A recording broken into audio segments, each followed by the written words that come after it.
An excerpt from today's promise by Danielle Ackley-McPhail. Chapter 1. Cara O'Keefe stood between two worlds, separate from both in more ways than one.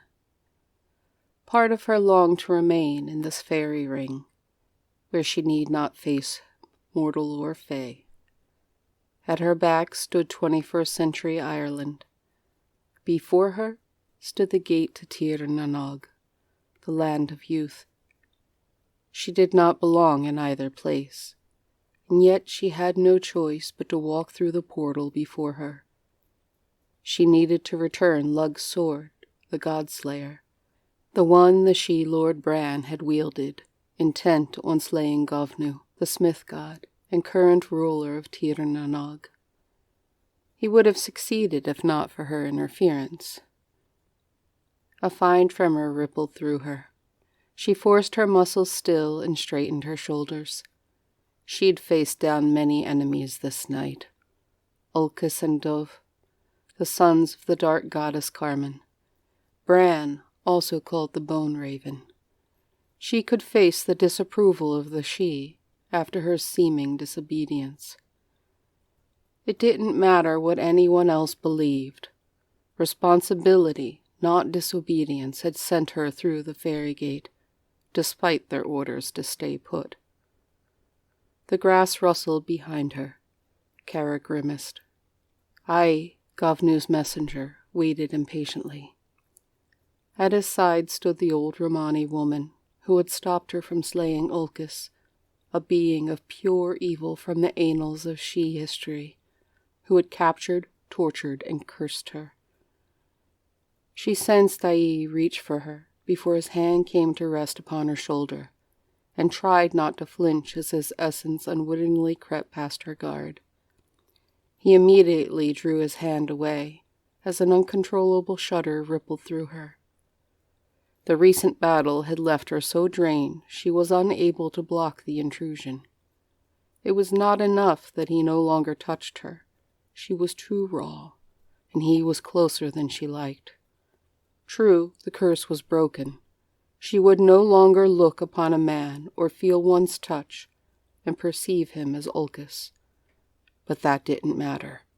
Even though Ai now wore his own face and had touched her with his own hand, it was still too much for her. Turning, she captured his eye, staring hard in warning. "Your pardon, Cara," he said softly, stepping several lengths back from her. He nodded toward the clearing they just left, then forward to the path that led to where the She and Romani forces gathered. "Shall we go home, then? I'm thinking they could use her help." Cara grimaced. He was right.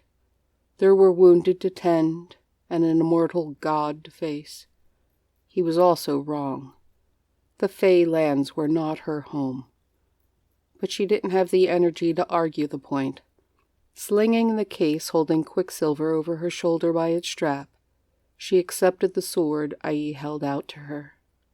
With an unvoiced sigh tightening her throat, she stepped into Tir Nanog. Her first deep breath of air in the Fae realm sent energy flowing through her, easing the hurt, soothing the raw edges. She closed her eyes to savor the peace a moment.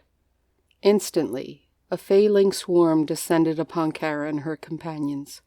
Magic tingled across her skin and down her veins, further revitalizing her. Diminutive hands fluttered across her body, and tissue-thin wings swept against her face, banishing the remaining tension. For a fleeting moment, a sleek, sinewy tail twined gently around her wrist. Contentment and joy filled the air around her, like a perfumed cloud, infusing her soul like a balm. Cara's eyes drifted open and widened in awe. Anu's children, the Faelings, were everywhere. Sprites and boggans, sylphs and fairies. More kin cousins than she could name. Cara didn't know why they were drawn to her, but they followed her like tiny, starstruck groupies. Right now, they filled the air and the surrounding landscape. Many darted forward to steal a touch, adoration free and open upon their faces. Others hovered close or shyly hid behind nearby foliage, their expressions both hopeful and hungry. Doubt kept them from coming closer. Many of the Sidhe saw them as vermin, refusing to acknowledge their shared nature. Kara had no such prejudice. She smiled at the kin cousins, exchanging caresses with those that darted close, projecting loving thoughts to those too timid to do so. And then she laughed as a familiar trill tickled her ear. She tilted her head to discover Beg-Scath perched boldly upon her shoulder. He had been companion to Maggie McCormick, also known as Cleodna, guardian of Clan O'Keefe. Beg-Scath was also the first sprite Kara had ever met, only weeks ago in New York at the pawnshop Yesterday's Dreams. As was usual for him, the sprite artfully draped himself among Kara's shocking, deep red locks.